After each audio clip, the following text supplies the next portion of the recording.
Tectonic plates, which run all the way down the west coast of America, are expected to give way sometime in the near future, which will affect cities from north to south.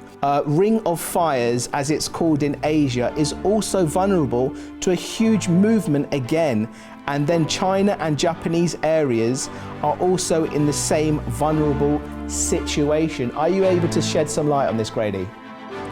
Well, I think I can shed some light on it. You know, we produced a video that's available through our websites called The Waters Cleaved, dealing with the flood of Noah and what occurred at the time of the flood. And these plate tectonic seams that you were just looking at, actually part of the mid-oceanic ridge that goes around the world.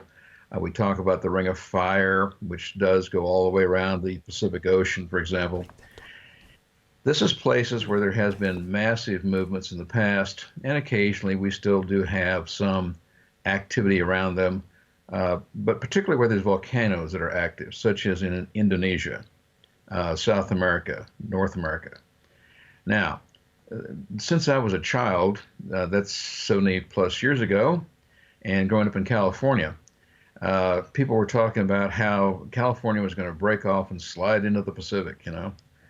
Well, it hasn't happened yet, obviously.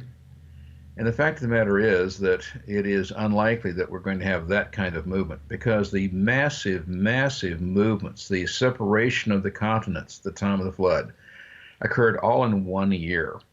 And the massive Ring of Fire that you were just showing, this is actually where the hot water came from below at the time of the flood, that line across the Pacific there, for instance, that's not connected to the continents, the sort of southern Pacific there. Water is coming out there, and this is where the ocean floor sank a mile. And that broke off along the edges, and this is why we have that Pacific Ring of Fire. Now, that kind of movement could not happen again because the elements necessary for it don't exist. There is still water below, but it is not going to come out as it did at the time of Noah. And therefore, any movements along there will be very minor compared to the catastrophe that we had 4,500 years ago. And that sinking in the Pacific. Now, what you're looking at that stretching is more like the Atlantic, is what you're looking at, so to speak. But this separation, massive separation, occurred very rapidly at the time of the flood.